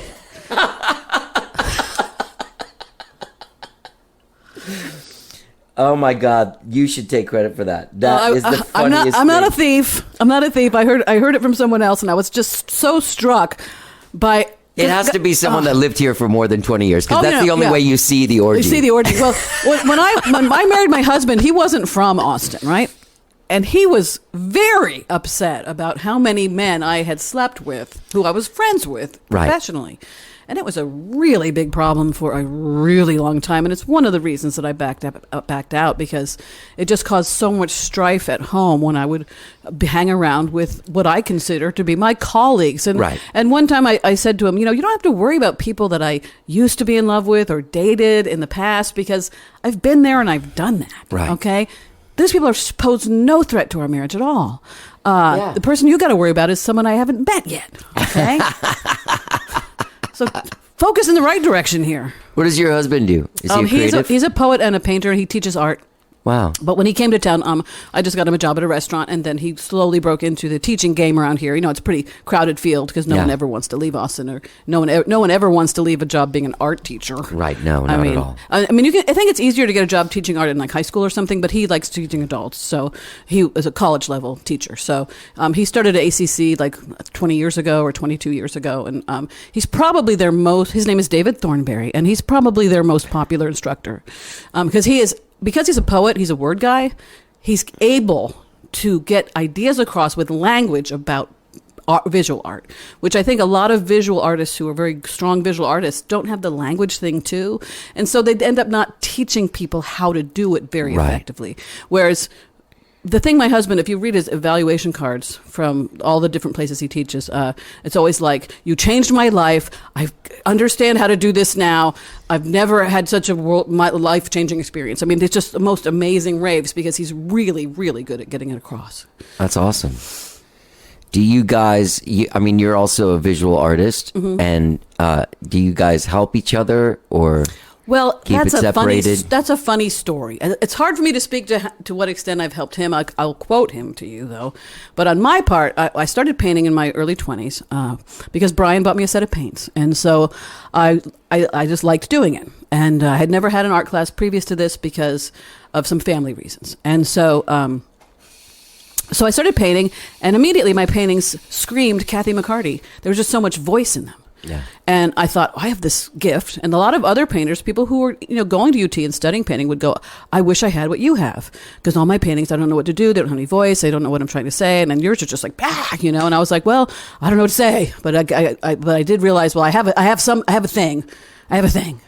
And so when I was so afraid to get it diluted. Mm-hmm. Or to lose it, or like some people do, I've noticed that some people who can play all kinds of music perfectly great have hard time finding their own thing in there. And so I just refused to learn anything, is what I did. I refused to learn anything from anyone, and I just kept doing my thing. And so when I got married to my husband, he was like, I can probably help you with some things like color theory or perspective or any basic art thing. And I was like, nope, not listening. I'm doing my thing. I don't want to ruin my thing. I don't want to dilute my thing or lose my voice. And so I just refused to learn anything for a really long time, until about maybe 7 years ago. And then I had an experience where I was actually trying to paint a photograph directly and make it look realistic. Mm-hmm. And I did, and it was really good. And I went, oh, what do you know? I can actually know things. I mean, I can actually have some skill at this, and my voice is still there. This has been a total waste of time for me to refuse to learn anything about this. And so I started learning about it. And so now at this point, he's given me some pointers. That's good. So, but as far as it being a real student teacher nurturing relationship, whatever you call that, it has never been that, because I was too stiff-necked. Right. And then what he said to me is, he saw my paintings, which I know are really not that. The ones from before I started trying to be good and learn anything. And he would say, I really love your paintings. They're so great. They're the greatest. I want to paint like you. And I'd be like, okay. So I think I've influenced his painting a little bit, because he likes some things about the way I paint naturally. But you'd have to ask him. I'll ask him Yeah. someday. So your show right now is at Lydia Street Gallery. It's at Lydia Street Gallery. Lydia What Street is wrong with Gallery. me? It's my first ever art show in a gallery, and I'm going to sell it out. And you know why I'm going to sell it out? Because my art is going to grow in value. So that's why people want to buy it. And I painted 9 oil paintings for it, and 5 of them are gone. One of them's almost gone. So, I mean, if you want to get in on the, I don't know if you guys know this, but the one area of investment that grew during the shutdown was art. Oh, really? That's right. Art value shot up. So anyway, if you want to get on the ground floor with some super cheap McCarty paintings while I'm not hugely famous yet, you should go look at it. In fact, even if you don't want to buy any art, you should go look at it. I'm really proud of it. I did a painting of grackles at the HEB, and then also some parrots. And so it's a bunch of birds. It was a new subject matter for me. I typically paint leaves. Yeah. And trees, I guess I could spread that out. Trees. But a lot of times if you're painting a tree, it's better to zero in on just the leaves, Right. because trees are kind of complicated. Well, people can see your stuff at kmccartyart.com. That's true. But none of my new stuff is on that because Right. I forgot. I can see I forgot that. to put it on there.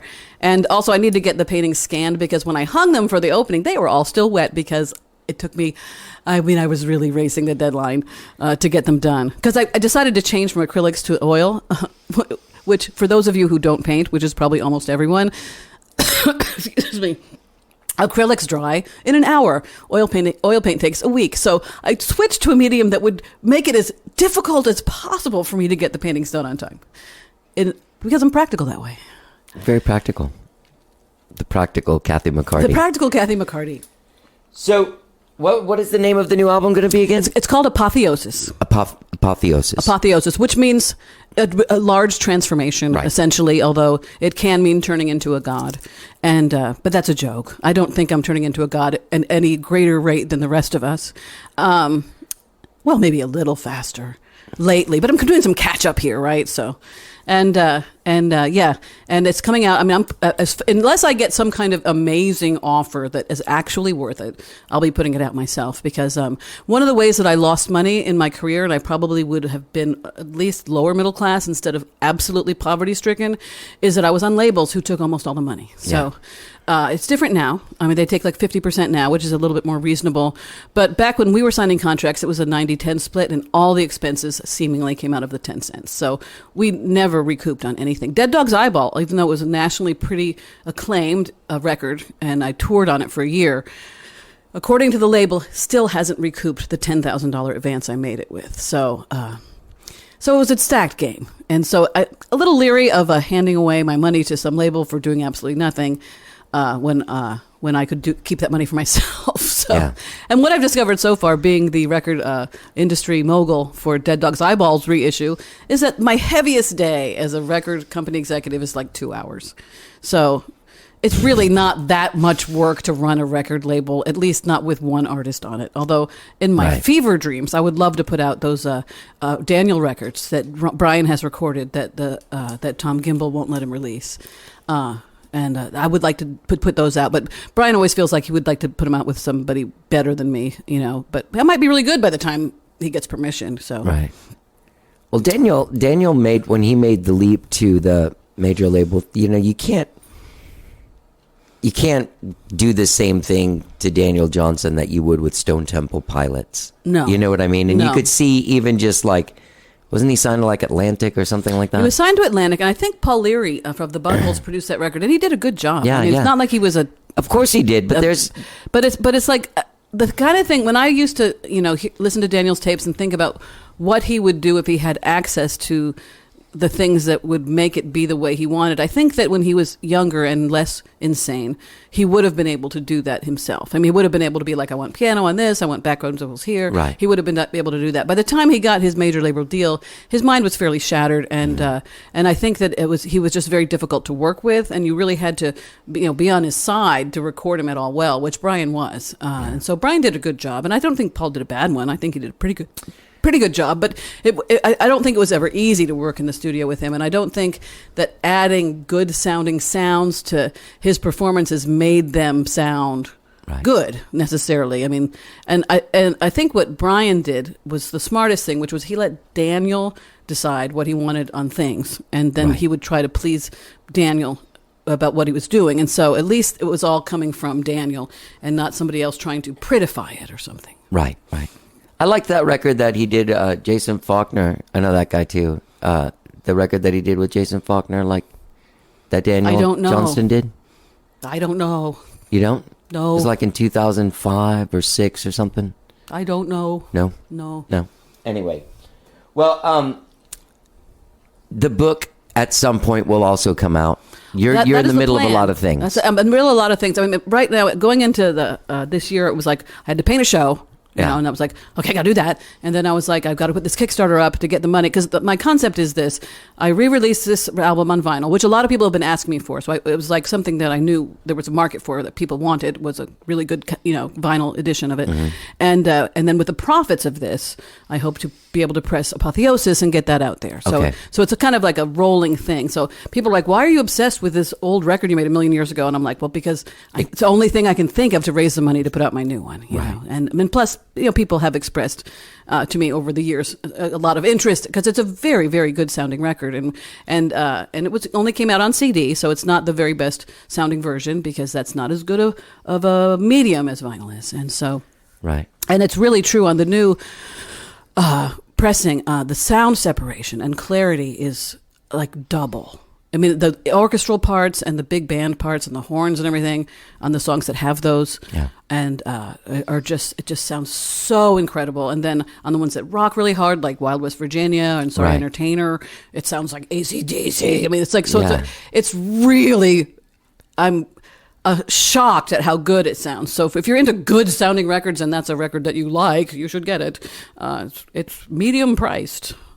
It's medium price. It's medium price. Well, Yeah. I didn't go with Brian's, Right. idea, and I didn't go with Jeff's either, Right. because I figured I crunched the numbers to the best of my ability, and each record costs about $35 Yeah. to make, so they're expensive, because the mastering was really expensive. It's expensive, man. And the vinyls, and it's a double album, so everything is double. Yeah. So I couldn't sell them for $35 because I would make zero, and that's not the idea here. The idea here is to make some money, so Right. I can put out the other record, And maybe even like pay off a credit card bill. I mean, I would really love to sell enough records to actually have an income. That's one of my goals for this year, is to have an income, because I haven't had one from playing music ever. So I think that would be a nice change, Yeah. personally. I think I deserve to make, I don't know, a lower middle class living doing this for, I mean, Don't we all, after we've dedicated our whole I lives? know. Like, I don't even have a think fucking it's dining room. I don't think it's much to ask, really. And so I've been doing some, visualizing making $30,000 this year. You can do it. Well, I'm going to make some off the gallery show, because I am going to sell that out. So that'll be something. Yeah. The fundraiser, the Kickstarter, I don't get any of that money. That's all for No, expenses. that's good. But But you will in the future. I will. Yeah, when I sell the additional copies, when it finally gets pressed, if I sell out the entire pressing by Christmas, say, Right. I will make that $30,000.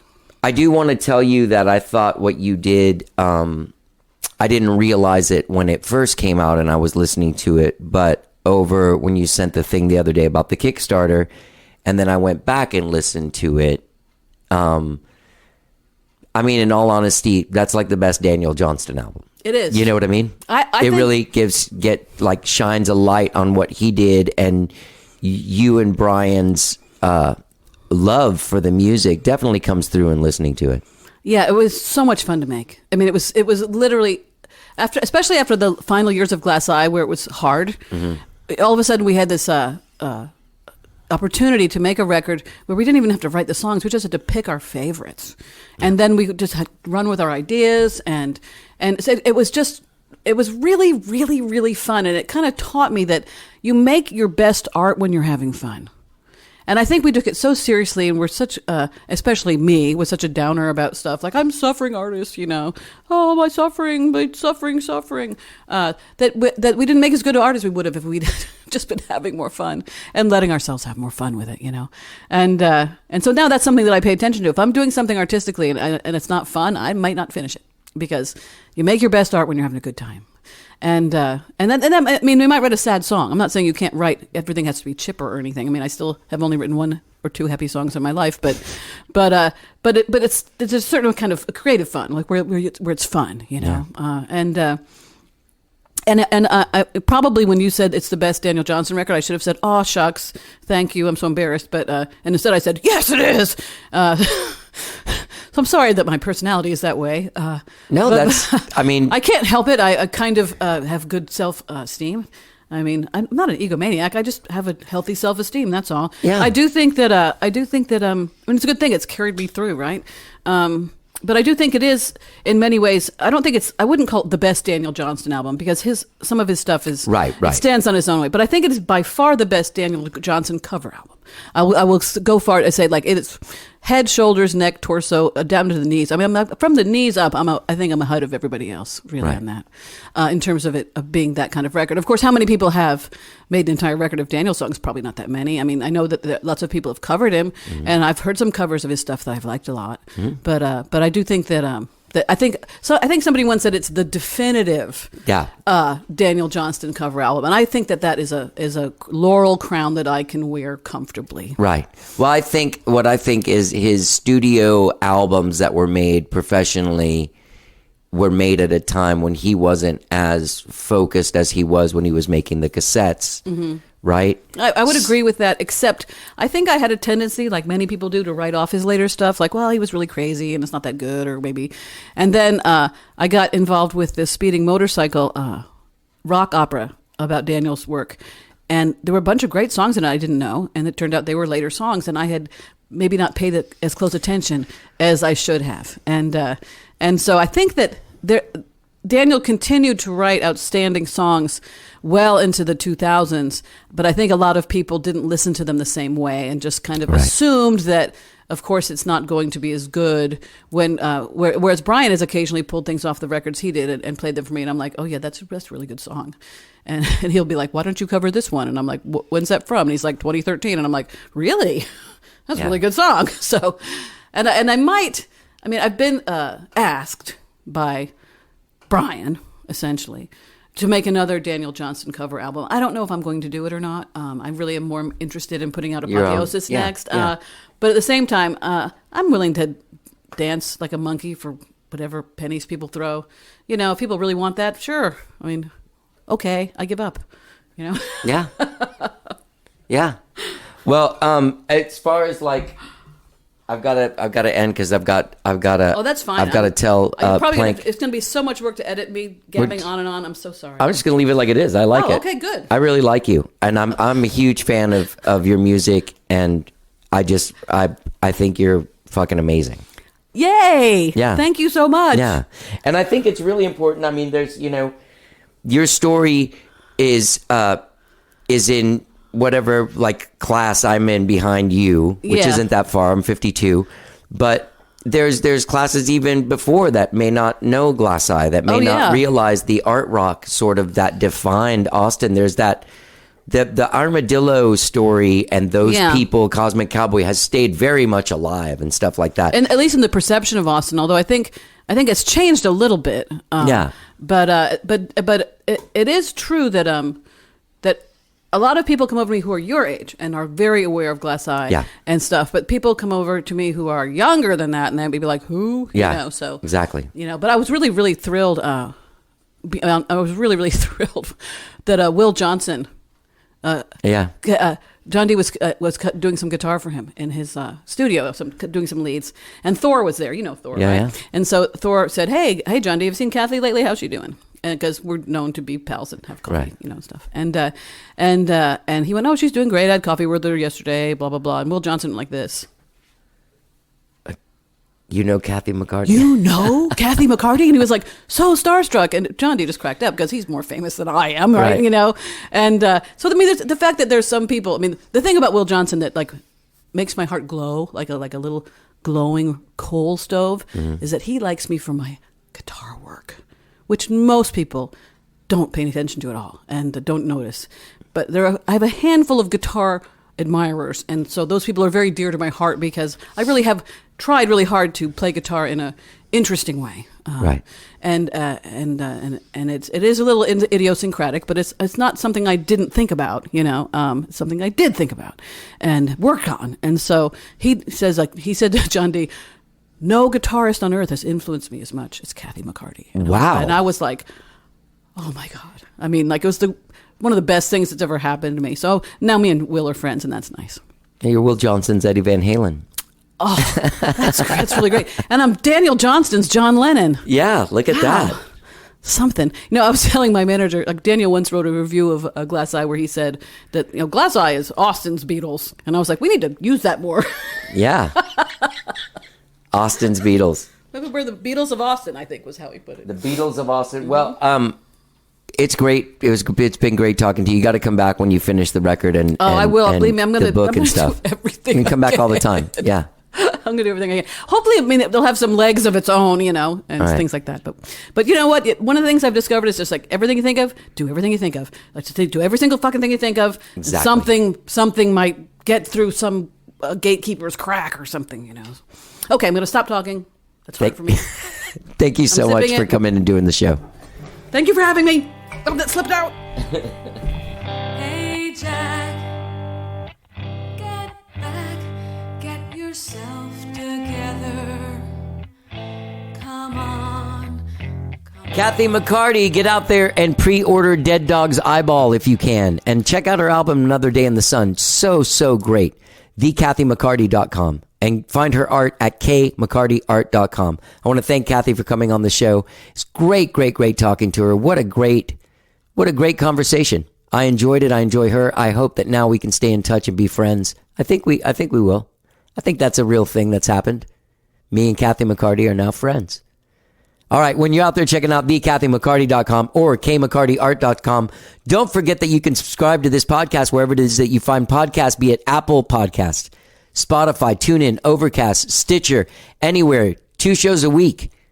Every Tuesday, every Friday. I always forget what day I put them out. Anyway, I want to thank Kathy again for coming on the show. This is Hey Joe, the Daniel Johnston song, and it's remastered from the upcoming Dead Dog's Eyeball re-release. Go to Kathy McCarty, TheKathyMcCarty.com. TheKathyMcCarty.com. I'm going to stop talking. Enjoy the rest of this song. Have a great week. I'll talk to you on Friday. Let's get down.